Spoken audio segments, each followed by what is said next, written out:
کتنی تکلیف اٹھائی ہوگی۔ رسول اللہ صلی اللہ علیہ وسلم کے پاس ایک صحابی آئے، آ کر کے عرض کی کہ اللہ کے رسول،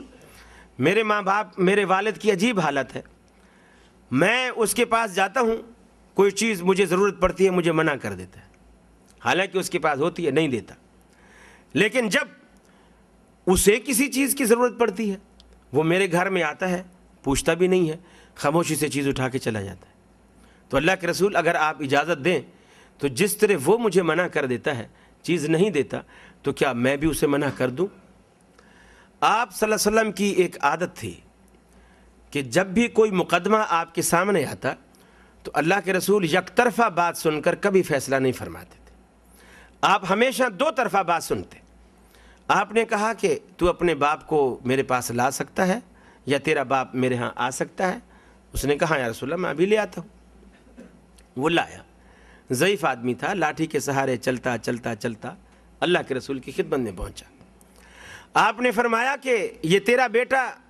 تمہارے بارے میں شکایت کرتا ہے کہ تم ہر چیز اس کے گھر سے اٹھا لیتے ہو، یہ بات کیا یہ جیسا کہہ رہا ہے ایسا ہے؟ اس نے کہا اللہ کے رسول اجازت ہو تو میں کچھ عرض کروں۔ آپ نے فرمایا وہی سننے کے لیے تو میں نے تجھے بلایا ہے، بولو کیا بات۔ اس بندے کی آنکھوں سے آنسو آ گئے کہ اللہ کے رسول ایک وقت ایسا تھا میں جوان تھا اور یہ بالکل کمزور تھا،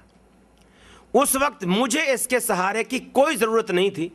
البتہ اس کو قدم قدم پر میرے سہارے کی ضرورت تھی۔ یہ کمزور تھا، میں طاقتور تھا، میری جیب میں روپیہ پیسہ تھا اور یہ بالکل خالی جیب تھا، حتیٰ کہ یہ ایک قدم چلنے کے لیے بھی میری انگلی کے سہارے کا محتاج تھا، میں انگلی اس کو پکڑواتا تھا تو یہ چل سکتا تھا، ورنہ یہ گر جاتا تھا، میرے سہارے کا محتاج تھا۔ اس وقت اگر میں اسے پھینک دیتا تو میرے سوا کوئی اس کا ہمدرد خیر خواہ کوئی بھی نہیں تھا، میں نے بڑے پیار سے بڑی محبت سے آج کے دن کے لیے میں نے اسے پالا پوسا، اس کی خدمت کی، میں نے ہر قسم کی مصائب اپنے اوپر لیے اور اس کو ہر دکھ سے میں نے بچایا۔ اللہ کے رسول آج حوادث زمانہ نے معاملہ بالکل الٹ کر دیا ہے، اب میں کمزور ہو گیا ہوں، یہ طاقتور ہو گیا ہے، اب میں بوڑھا ہوں، یہ جوان ہے، میری جیب خالی ہو گئی ہے کہ میں اب کماتا نہیں ہوں، کما نہیں سکتا، کام نہیں کر سکتا، اور یہ جیب اس کی بھری رہتی ہے، اب مجھے اس کے سہارے کی ضرورت ہے اور اس کو اب میری کوئی ضرورت نہیں ہے۔ اللہ کے رسول میں نے تو اسی امید پر اس کو پالا تھا کہ یہ میرا سہارا بنے گا، میرا بیٹا بنے گا۔ رسول اللہ صلی اللہ علیہ وسلم کی آنکھوں میں سے بھی آنسو آ گئے۔ آپ نے اس بیٹے کو کہا خبردار، انتا و مالک لابیک،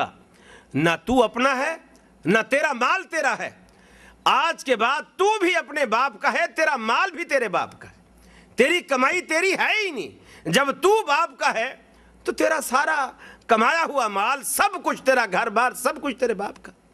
یہ اسلام نے والدین کو مقام دیا ہے،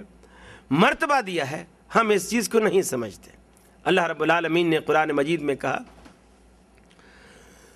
فرمایا وَقَضَىٰ رَبُّكَ أَلَّا تَعْبُدُوا إِلَّا إِيَّاهُ وَبِالْوَالِدَيْنِ إِحْسَانًا إِمَّا يَبْلُغَنَّ عِندَكَ الْكِبَرَ أَحَدُهُمَا أَوْ كِلَاهُمَا فَلَا تَقُل لَّهُمَا أُفٍّ وَلَا تَنْهَرْهُمَا وَقُل لَّهُمَا قَوْلًا كَرِيمًا۔ اللہ رب العالمین نے تم پر اپنی بندگی اپنی عبادت کو رب العالمین نے فرض کر دیا۔ وَقَضَىٰ رَبُّكَ أَلَّا تَعْبُدُوا إِلَّا إِيَّاهُ،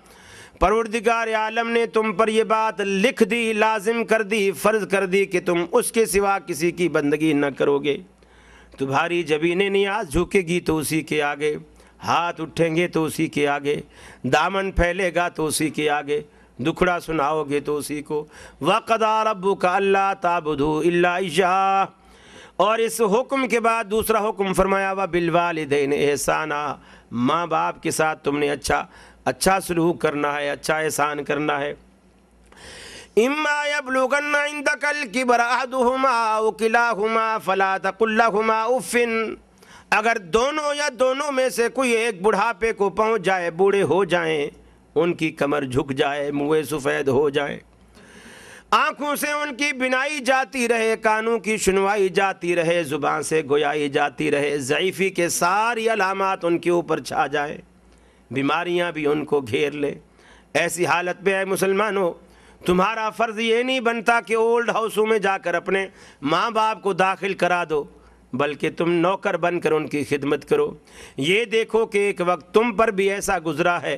جب تم بالکل کمزور تھے، بالکل لاغر تھے، تمہیں ان کی ضرورت تھی، انہوں نے اپنی سارے فرائض اپنے پورے کیے، تمہاری ہر خدمت کی۔ آج تمہارا فرض بنتا ہے کہ تمہارے والدین میں سے کوئی ایک یا دونوں بڑھاپے کو پہنچے، تم ان کی مدد کرو، ان کی خدمت کرو۔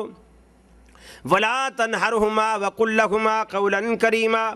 کبھی ڈانٹ ڈپٹ کی بات بھی ان کے آگے نہ کرنا، ہمیشہ اپنے پہلو ان کے آگے جھکائے رکھنا، فرما بردار بیٹا بن کر ان کے آگے رہنا۔ یعنی بعض لوگ تانے دیتے ہیں، جیسے اب بوڑھا آدمی ہے، کولر کے پاس گیا، شیشے کا گلاس رکھا ہوا تھا، اب اس نے کانپتے کانپتے ہاتھوں سے کولر سے پانی بھرا اور پینے لگا تو ہاتھ سے چھوٹ گیا پانی کا گلاس، اور نیچے پکا فرش تھا، ٹوٹ گیا۔ بہو چلائی، یہ تو میری نانی کی نشانی تھی، یہ تو میرے اماں کی نشانی تھی، یہ تو میرے جہیز کا سیٹ تھا، سیٹ برباد کر دیا، نہیں اٹھانا آتا تو کاہے کو اٹھایا تھا، مجھے بتا دیتے، میں اٹھاتی۔ یعنی چلا چلا کر اب وہ ٹھیس پہنچا رہے ہیں، لیکن وہ ماں باپ جانتے ہیں کہ اس بچے نے جو آج باپ پر یہ چلا رہا ہے کہ میری بیگم کے جہیز کا سیٹ جو ہے اس نے خراب کر دیا ہے، نہ معلوم اس نے ہمارے گھر میں کتنے سیٹ توڑے ہیں۔ بچے کتنا نقصان کرتے ہیں گھروں میں، ماں باپ کیا کرتے ہیں، پھر سر پہ ہاتھ پھرتے، اچھا بیٹا کوئی بات نہیں اور آ جائے گا، کوئی بات نہیں اور آ جائے گا، کوئی بات نہیں اور آ جائے گا۔ یعنی بچے کتنا نقصان کرتے ہیں، شیشے کے گلاس توڑ دیے، جگ توڑ دیا، پین توڑ دیے گھروں میں، اور نقصان کر دیے، دیواروں پہ لکھ دیا، ابھی کلر کروایا، تھوڑی دیر کے بعد پینسل سے بچے لکیریں مار رہے ہیں۔ دل دکھتا ہے، لیکن یہ دیکھ کر کہ یہ سب کچھ قیمتی ہے، لیکن میری اولاد سے پیار سے تو زیادہ قیمتی نہیں، بلکہ ایسی لاکھوں چیزیں اللہ رب العالمین دے تو اولاد کی پیار اور محبت پہ انسان قربان کر دے، آدمی سوچتا ہے۔ لیکن آج وہی بچہ ماں باپ پہ چلا رہا ہے کہ تو نے ایسا کر دیا، تو نے ویسا کر دیا۔ تو فرمایا وَاخْفِضْ لَهُمَا جَنَاحَ الذُّلِّ مِنَ الرَّحْمَةِ وَقُلْ رَبِّ ارْحَمْهُمَا كَمَا رَبَّيَانِي صَغِيرًا، ہمیشہ اپنے پہلو ان کے آگے جھکائے رکھ، یعنی کہ ان کا خدمت گزار بن کے رہے، اور اللہ رب العالمین سے یہی دعا کرتا رہے کہ الہ العالمین ان پر ایسے رحم فرما، ایسی مہربانی فرما جیسے انہوں نے ہماری کم سنی میں، ہمارے بچپن میں ہم پر مہربانی اور شفقت کی۔ اور یہ اتنی بڑی نعمت ہے، دیکھیے کہ صحابی ہونا جو ہے کتنا بڑا شرف ہے، صحابی ہونا کتنا بڑا شرف ہے۔ رسول اللہ صلی اللہ علیہ وسلم نے جو شخص آپ کو ایمان کی حالت میں آپ کو دیکھے وہ شخص صحابی ہے، اپنی آنکھوں سے ایمان کی حالت میں اللہ کے رسول کو دیکھے وہ صحابی ہے، اور صحابی پر اللہ تبارک و تعالیٰ نے دوزخ کی آگ کو حرام کیا ہے۔ آپ نے فرمایا اللہ اللہ فی صحابی، میرے صحابہ کے بارے میں خدا سے ڈرو، میرے صحابہ کے بارے میں بد زبانی نہ کرو، میرے صحابہ کے بارے میں بد گمانی نہ کرو، ایسی چیزوں سے اللہ کے رسول نے ڈرایا۔ پھر آپ نے فرمایا، قرآن مجید کی آیت ہے رضی اللہ عنہم ورضوا عنہ، یہ ایسی جماعت ہے اللہ ان سے خوش ہے اور یہ اللہ سے خوش ہے، اور ایسے لوگ جن سے اللہ راضی ہو اور وہ اللہ سے راضی ہوں، کس قدر خوش قسمتی کی بات ہے۔ اب کوئی آدمی پڑھ لکھ کر عالم بن سکتا ہے، مفتی بن سکتا ہے، پروفیسر بن سکتا ہے، ڈاکٹر انجینئر بن سکتا ہے،